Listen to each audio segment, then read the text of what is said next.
Hello again, this video is going to cover all the rides at Legoland California that are open as of now. What is considered a ride?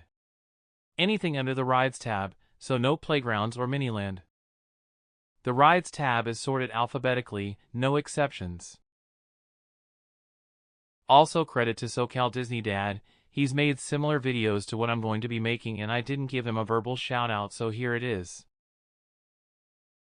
The first ride on the list is Beetle Bounce. Opening in 2008, Beetle Bounce is a junior drop tower. You used to be able to go on it as long as you were taller than 36 inches, but now you have to be shorter than 55 inches, or 4'7". If you really miss this ride, go on Sea Dragon Drop at SeaWorld San Diego. Next up is Bionicle Blaster. Opening in 2003, Bionicle Blaster is a teacup ride. According to LogRide, it was originally called Technic Teacups and it apparently opened in 2001. However, I have no other record of this, so take it with a shot of hot sauce.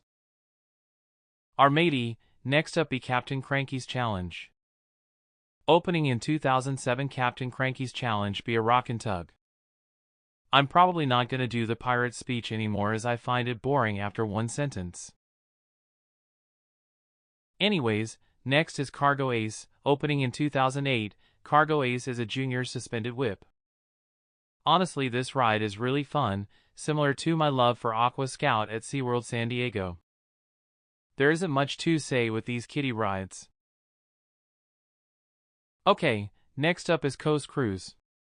Opening in 1999, Coast Cruise is a slow-moving boat ride. You get to see places such as the Sydney Opera House, Taj Mahal, Eiffel Tower, London Eye, and Mount Rushmore, as well as a lot of Miniland.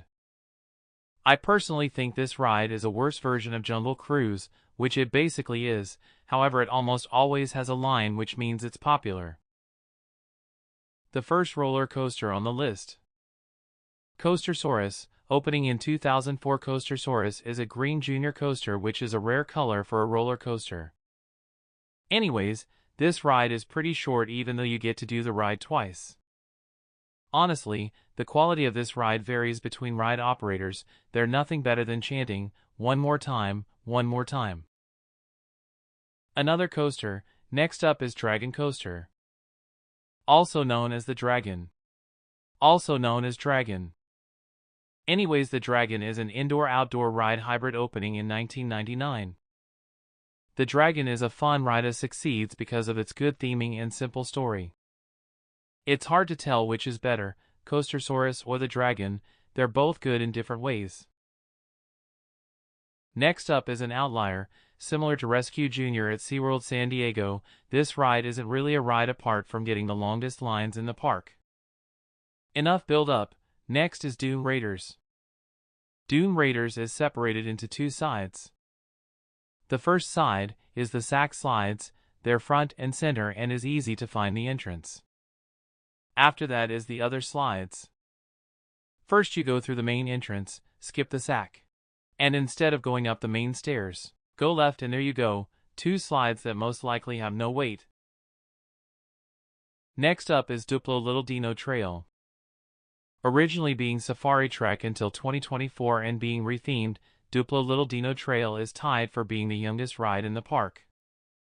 Ignoring nostalgia, this retheme is an improvement. There is double capacity per car, and now there's an interactive element beside a non-functional steering wheel. The next ride on the list is Emmett's Flying Adventure. Opening in 2021 with Lego Movie World, which replaced Heart Lake City. Emmett's Flying Adventure is a simulator ride. Warning, this ride is nausea-inducing. I personally felt fine, however it could make you feel sick. Next is Explorer River Quest.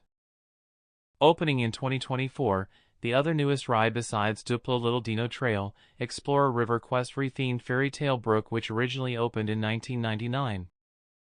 Probably including bias, this retheme feels like a budget cut.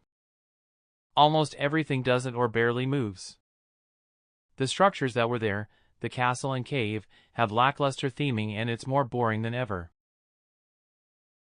Your legs have had a lot of exercise, but you can't forget your arms. Next is the Kid Power Tower. Opening in 1999, Kid Power Tower isn't your normal drop tower. You pull the string by your side and that makes you go higher. It's not a true pulley system, more of a sensor that senses you pulling. This next ride is fairly new. Lego City Deep Sea Adventure, opening in 2018, is a submarine ride with an interactive element. If you find a piece of treasure, press what you found on your screen and you'll get points. If you want a video on high scores, wait about a month and I'll have it on my channel. Similarly to Lego City Deep Sea Adventure, Lego Ninjago the ride is an interactive dark ride and has a long name.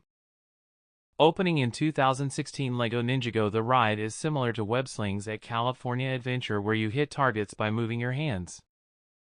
This is the only ride ever where me and my family were the only people in the building, known as a Zen ride by the theme park community.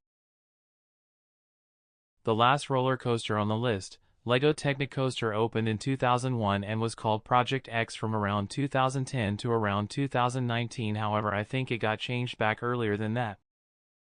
Ignoring its complicated history, Lego Technicoaster is a wild mouse coaster and it's fun. It can get a bit thrilling, however it's not that bad.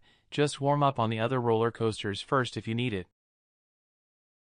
Next up is Legoland Express, opening in 1999 in the Duplo Playtown section before being moved to the Kid Power Tower in 2019 to make way for Emmett's Flying Adventure. The Legoland Express has a lot of history. The actual ride is probably shorter than this entry. This ride should not be a top priority as this is the youngest ride in the park. I'm running out of introduction. Next is Lost Kingdom Adventure. Opening in 2008, this is a Target ride, similarly to Buzz Lightyear Astro Blasters at Disneyland. This ride, in my opinion, is better than Lego Ninjago. Sometimes simplicity is better. Unless it's Explorer River Quest. This next ride is technically the rarest currently open ride. Pirate Reef opened in 2012 and is a shoot-the-chute ride. This is the most wet ride, however you'll get more wet crossing the bridge to the rest of the water park. Oh yeah, this ride is only open for the summer season because if you went on this in the winter you get hypothermia. The voice software is gonna mess this next ride's name up. Queen Waterva Carousel opened in 2021, but rethemed Mia's Riding Camp, which had originally opening in 2015. I've been on both and I prefer the new one. What is better? The music, besides that there is little to no difference. If you're older than 12, skip this entry. Royal Joust opened in 1999 and is a very unique ride. You ride by yourself on the back of a horse and go around the track. You go through a graveyard and then defeat the Dark Knight. I'm sad I can't go on this anymore, however when I was able to go on this for the last time I barely fit. Set sail once again. Next is Skipper School. Opening in 1999, Skipper School is a ride that you drive yourself. You have a pedal and a steering wheel. There are also 2 tracks. The first track you turn left out of the loading area and it's shorter than the other. The second one you go straight out of the station and it's longer than the other. Let's fly. Next is Sky Patrol. Opening in 1999, Sky Patrol you also control. 2 people sit per helicopter, the left stick moves up and down and the right stick turns side to side. Not much else happens. It's a short ride, however that's more than enough. Do you want to spray people with water? Splash Battle opening in 2006. Splash Battle is a battle about splashing people on or around the ride. There are also people off the ride with guns to splash you. This ride isn't necessarily seasonal, however there's a good chance it's closed in the winter. Lastly, Unikitty Disco Drop opened in 2021 and is a drop tower.